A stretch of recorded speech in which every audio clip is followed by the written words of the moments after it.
तो देखो हमारा जो चैप्टर है ना लॉस्ट स्प्रिंग, इसे लिखा है एनिस जंग ने, जिनका बॉर्न हुआ था 1964 में और वो राउरकेला में जन्म ली थी। ठीक है, इतना ही इनके बारे में जानो काफी है।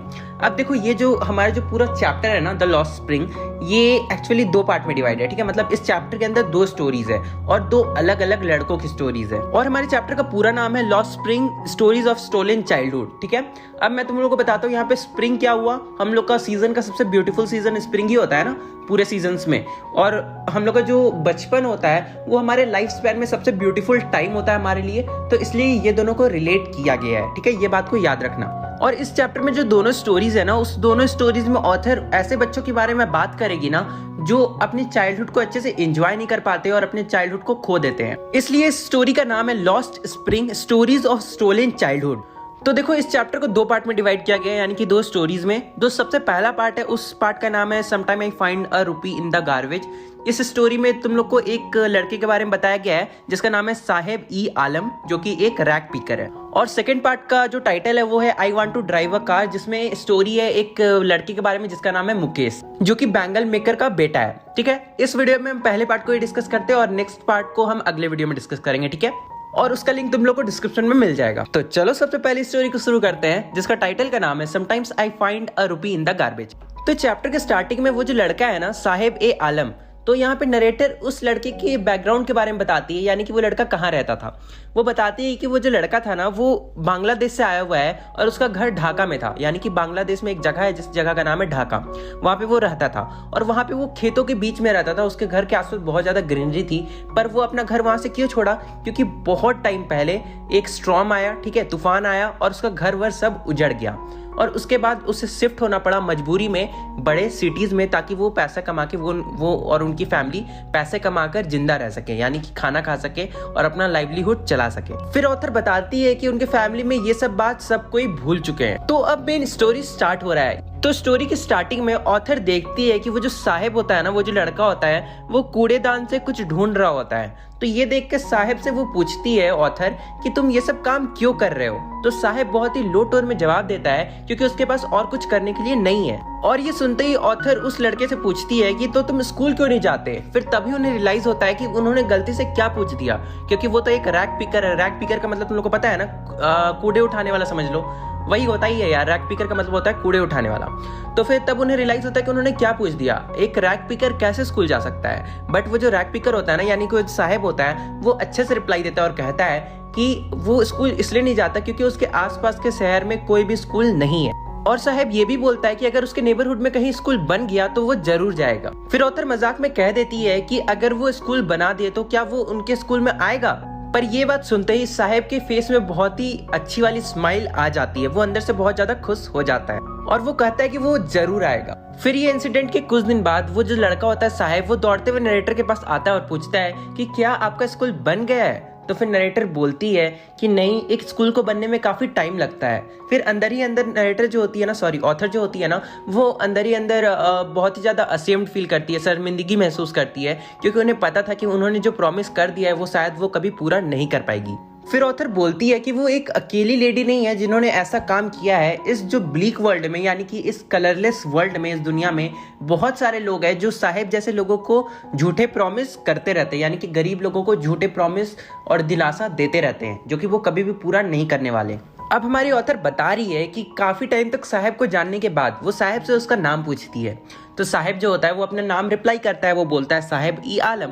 तो फिर ऑथर बोलती है, मतलब अंदर ही अंदर सोच रही है और कह रही है, हम लोग को बता रही है कि अगर कोई इस बच्चे को इसके नाम का मतलब बताएगा तो इस बच्चे को खुद अपने नाम का मतलब पे यकीन नहीं होगा। क्यों? क्योंकि साहेब ई आलम का मतलब होता है लॉर्ड ऑफ द यूनिवर्स। और साहेब को यकीन किस लिए नहीं होगा? क्योंकि वो एक रैग पिकर है और लॉर्ड ऑफ द यूनिवर्स एकदम उल्टा हो गया, मतलब राजा रंक वाला केस हो गया। उसका नाम जो है वो तो है राजा वाला, बट एक्चुअली में वो क्या निकला? रंक। रंक मतलब गरीब। फिर हमारी ऑथर बताती है कि साहेब जो होता है ना, वो अपने दोस्तों के साथ हमेशा रोड पे घूमते रहता है और उनके जो दोस्त है ना, मतलब उनके जो दोस्तों का ग्रुप है ना, उसे हमारी ऑथर क्या बुलाती है? Army of barefoot boys. क्योंकि कोई भी चप्पल या जूता नहीं पहनता है, सभी खाली पैर रोड पे घूमते रहते हैं ग्रुप में। फिर हमारी ऑथर बोल रही है कि वो जो साहब का ग्रुप है ना, वो बस दिन के टाइम में यानी कि सुबह के टाइम में दिखाई देता है, लेकिन शाम के टाइम में गायब हो जाता है, बिल्कुल एक मॉर्निंग बर्ड्स की तरह, जो कि दिन में दिखाई देती है पर शाम में कोई भी मॉर्निंग बर्ड्स नहीं दिखाई देता है। उसी तरह साहब की जो आर्मी थी ना, वो भी एकदम मॉर्निंग बर्ड की तरह ही थी। फिर हमारी ऑथर बता रही है कि 1 मंथ बीत जाता है, ठीक है, और वो अच्छे से साहब और साहब के दोस्तों को पहचानने लगती है, जानने लगती है। फिर एक दिन ऑथर जो साहब के साथ जो बच्चे लोग घूमते रहते थे ना, उनसे पूछती है कि तुम लोग चप्पल क्यों नहीं पहनते हो। तो उनमें से एक रिप्लाई करता है और कहता है कि क्योंकि उसकी मम्मी सेल्फ से चप्पल उतार के उसे नहीं देती है। फिर उसके बगल में एक लड़का खड़ा होता है और वो बोलता है कि अगर इसकी मम्मी इसे चप्पल उतार के दे भी दे, तब भी ये लड़का उस चप्पल को नहीं पहनेगा। फिर ऑथर रिकॉग्नाइज करती है कि ये बात जो लड़का बोल रहा था ना, उसने जूता पहना हुआ था, पर वो देखती है कि वो जो जूता पहना हुआ था ना, एक पैर में कोई और कलर का जूता था और दूसरा पैर में कोई और कलर का जूता था, यानी कि मैचिंग नहीं था। फिर वो पूछती है उस लड़के से कि तुमने ऐसा जूता क्यों पहना है, मतलब अलग अलग कलर का, अलग अलग पैर का। तो वो जो लड़का होता है ना, वो कुछ रिप्लाई नहीं करता है। और वहीं पे एक लड़का और खड़ा होता है और वो रिप्लाई करते हुए कहता है कि उसे भी जूता चाहिए, पर उसने आज तक लाइफ में अपना एक भी जूता नहीं खरीदा होता है, यानी कि उसके पास एक भी जूता का पेयर नहीं होता है। फिर हमारी ऑथर बोलती है कि वो कंट्री के अलग अलग जगह पे ट्रैवल की है और उन्होंने जब भी किसी मतलब ऐसे लोगों से, ऐसे गरीब लोगों से पूछा है कि तुम लोग चप्पल क्यों नहीं पहनते हो, तो कभी भी वो ऐसा रिप्लाई नहीं करते कि उनके पास पैसा नहीं है या फिर वो चप्पल नहीं खरीद सकते हैं, बल्कि वो कहते हैं कि ये उनका ट्रेडिशन है जिसमें जूता नहीं पहना जाता, यानी कि जूता पहनना अलाउड नहीं होता ऐसा ट्रेडिशन में। फिर ऑथर बोलते हैं कि उन्हें पता है कि ये कोई एक्चुअल रीजन नहीं है, बल्कि ये बस एक क्या बोलता है, एक्सक्यूज है, ताकि वो अपने actual perpetual state of poverty को छुपा सके, मतलब सीधे शब्दों में बस अपनी गरीबी को छुपाने के लिए। फिर हमारी ऑथर को एक स्टोरी याद आता है जो एक इंसान ने बताया था, जिसका नाम था उदीपी। नाम याद रखना, ठीक है, उदीपी। वो इंसान ने बताया था कि जब वो छोटा था ना, तब उसके फादर प्रिस्ट थे, ठीक है, उसके फादर क्या थे, प्रिस्ट। और वो जब भी स्कूल जाता था तब वो मंदिर के पास रुक के प्रे करता था कि भगवान प्लीज उसे एक पेयर ऑफ जूता दिला दे। और फिर ऑथर बता रही कि जब वो इंसान छोटा था, उसके 30 साल बाद वो वापस से उस शहर को विजिट करने आई है। फिर ऑथर बता रही कि वो उसी टेम्पल को वापस से विजिट करती है और वो बताती है कि वो अब टेम्पल बहुत ही ज्यादा डिसोल्यूशन में था, मतलब वो टेम्पल, मतलब उसके आसपास बहुत ज्यादा खाली जगह थी और उस टेम्पल को कोई देखने विजिट करने ज्यादा लोग नहीं आते थे, ठीक है, मतलब ना के बराबर लोग आते थे। फिर वो देखती है कि उस टेम्पल के पीछे प्रिस्ट रहते हैं और वो फिर देखती है ना कि एक बच्चा दौड़ते हुए आता है जो कि पूरे के पूरे स्कूल यूनिफॉर्म में था, ठीक है, जूता पहना हुआ था, ड्रेस पूरा का पूरा पहना हुआ था और बैग भी टांगा हुआ था। वो दौड़ते हुए आता है और अपना बैग बेड पे फेंक के चला जाता है। फिर ऑथर को उस बच्चे को देख के वो बच्चे की याद आ जाती है जो वो 30 साल पहले जिसके बारे में, स्टोरी के बारे में उन्हें पता था। फिर वो बोलती है कि शायद अब उस बच्चे की प्रेयर को भगवान ने सुन लिया है और अब प्रिस्ट के बच्चों के पास भी जूते हैं। लेकिन अफसोस की बात तो ये है कि अभी तक रैग पिकर जो होते हैं, यानी कि कचड़े उठाने वाले लोग जो कचड़ा उठाते हैं वैसे, और उनके जो बच्चे होते हैं उनके पास जूते नहीं है। फिर हमारी ऑथर बोलती है कि बेयरफुट रैग पिकर से उन्हें एक प्लेस के बारे में याद आता है जिसका नाम है सीमापुरी, ठीक है, जो कि दिल्ली में है। पर फिर वो बोलती है कि मेटाफोरिकली ऐसा वो इसलिए बोल रही है ना, क्योंकि दिल्ली के जो जैसा लिविंग कंडीशन है, दिल्ली में जैसे लोग रहते हैं, अमीर लोग रहते हैं, और दिल्ली का जो टाउन है, बड़े बड़े टॉल बिल्डिंग, पर सीमापुरी अगर कोई जाएगा ना तो लगेगा ही नहीं कि वो दिल्ली में है, उसे लगेगा कि वो दिल्ली से बहुत दूर आ चुका है, क्योंकि सीमापुरी जो जगह है ना, वहाँ बहुत छोटे छोटे घर और मतलब समझ रहे हो ना, रैग पिकर्स जैसे लोग, यानी कि बहुत जो गरीब लोग हैं वहाँ पे वो लोग रहते हैं। फिर ऑथर बोल रही है कि सीमापुरी में जितने भी लोग रहते हैं ना, वो लोग सब वहाँ पे इलीगली सेटल्ड है, यानी कि किसी का वो प्राइवेट प्लेस नहीं है, और वहाँ के ज्यादातर लोग बांग्लादेश से 1971 में आए थे और उसी जगह पे जाके सेटल हो गए, और जो साहब की फैमिली है ना, उसी में से एक है। फिर ऑथर बताती है कि इन लोगों के आने से पहले वो जो सीमापुरी जगह था ना, वो एक्चुअली बस एक बैरन लैंड था जहाँ पे कोई नहीं रहता था। फिर वो बोलती है कि ये अभी भी एक बैरन लैंड ही है, पर यहाँ पे अब बहुत लोग रहने लगे हैं। फिर वो बताती है कि सीमापुरी में जो लोगों का घर जो बना हुआ है ना, वो मड के मतलब मड से बना हुआ है, और जो रूफ है ना वो टिन और टारपोलिन से बना हुआ है। और वो बताती है कि वहाँ पे कोई अच्छा सा सीवेज सिस्टम नहीं है, ना ही ड्रेनेज सिस्टम है, और वहाँ पे रनिंग वाटर यानी कि पानी भी नहीं आता है। पर वहाँ पे 10,000 से भी ज्यादा रैग पिकर्स रहते हैं, और वो लोग वहाँ पे 30 साल से भी ज्यादा से रह रहे हैं बिना कोई आइडेंटिटी कार्ड के।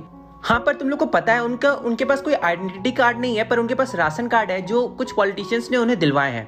अब तुम लोग सोच रहे हो कि पॉलिटिशियंस ने इनका भला क्यों किया? इनका भला नहीं किया, एक्चुअली उन्हीं का फायदा हुआ। राशन कार्ड के बदले ये उन्हें वोट देते हैं और उसके बदले में इन्हें राशन कार्ड मिलता है, जिससे ये अपने लाइवलीहुड को जी सकते हैं, यानी कि जो खाने का सामान है ना वो कम दाम में खरीद सकते हैं। और इन्हें क्या चाहिए, इन्हें बस खाने के लिए 2 वक्त की खाना चाहिए, अच्छा सा वैसे बोलने के लिए 2 वक्त 3 वक्त तक चाहिए किसी को भी, तो फिर इन्हें क्या चाहिए, इन्हें बस खाना चाहिए और खाने के बदले ये वोट देते हैं। इससे पॉलिटिशियंस का भी फायदा और इनका भी फायदा। अलग बात है कि पॉलिटिशियंस का कुछ ज्यादा ही फायदा हो गया। हाँ, और एक बात, राशन कार्ड की वजह से ही इनका नाम वोटर लिस्ट में आता है। अगर राशन कार्ड इनके पास नहीं रहेगा तो ये वोट भी नहीं कर पाएंगे। फिर हमारी ऑथर जो होती है ना, वो कुछ लेडीज से जो कि टाटर्ड साड़ी पहनी हुई होती है, टाटर्ड का मतलब क्या हुआ, गंदे और पुराने साड़ियां जो पहनी हुई होती है ना, वैसी लेडीज से वो जाके पूछती है कि आप लोग अपने घर छोड़ के यहाँ क्यों आए। अब अपने घर में आपके पास खेत था, आप वहाँ पे खेती करते, आप वहाँ पे भी तो रह सकते थे, फिर आप वहाँ छोड़ के यहाँ पे क्यों रहने आए। तो वो लेडीज लोग जवाब देती है कि वो वहीं रहेगी जहाँ पे वो 2 वक्त का खाना खा सके और रात में उन्हें भूखे पेट ना सोना पड़े। और फिर वो बोलती है कि ऐसा लैंड जहाँ पे क्रॉप ही ना उगे, उससे अच्छा है कि ऐसा जगह रहे जहाँ पे उन्हें 2 वक्त का खाना मिल सके और उनकी फैमिली को भी।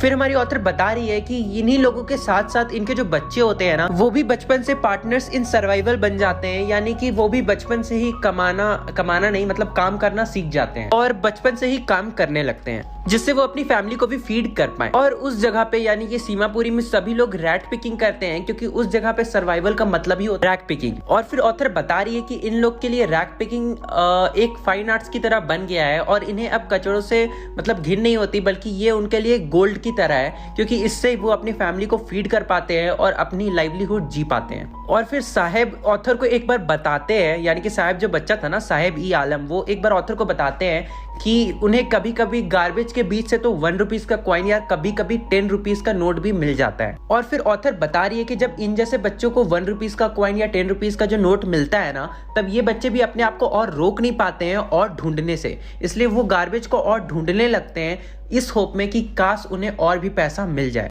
फिर हमारी ऑथर बता रही है कि इन बच्चों के लिए और इन बच्चों के पेरेंट्स के लिए, दोनों के लिए उन जो कूड़ा कचड़ा का जो मतलब होता है ना, वो दोनों अलग है। जैसे इनके पेरेंट्स के लिए वो गोल्ड जैसा है, यानी कि मीन्स ऑफ सर्वाइवल है, वहीं इन बच्चों के लिए वो एक क्या बोलते हो मिस्टीरियस थिंग है, रैप्ड इन वंडर्स है, जिसके अंदर से इन्हें अजीबोगरीब चीजें मिलती है, जैसे कि कॉइन्स, नोट्स। इसे ढूंढ के ये लोग काफी खुश हो जाते हैं। फिर हमारी ऑथर बता रही है कि एक दिन सुबह में साहेब को वो देखती है एक फेंस डोर के पास खड़ा रहता है और साहेब क्या कर रहा होता है, वो लोगों को टेनिस खेलता हुआ देख रहा होता है और साहेब कहता है कि उसे ये गेम बहुत ही ज्यादा पसंद है। साहेब ये बता रहा है कि जब वो लोग जो खेलने आए ना टेनिस, वो लोग खेल के चले जाते हैं, तब वहां का जो गेटकीपर है ना, वो साहेब को थोड़ी देर के लिए अंदर घुसने देता है ताकि वो भी थोड़ी देर टेबल टेनिस खेल सके, यानी कि वो टेनिस बैट को स्विंग कर सके बस। उस दिन ऑथर एक और चीज नोटिस करती है कि उस दिन साहेब ने व्हाइट शूज पहन रखे थे। फिर वो एक और चीज बताती है कि वो उसने जो शर्ट और पैंट पहना था ना, यानी कि शर्ट और ट्राउजर, वो बहुत ही ज्यादा फेडेड था, बहुत ही ज्यादा गंदा था, लेकिन फिर भी उसने टेनिस शूज पहन रखे थे, जो कि बहुत ही अजीब बात है। फिर साहब बोलता है कि someone gave that to me, यानी कि एक बार एक लड़के ने मुझे ये जूता दे दिया।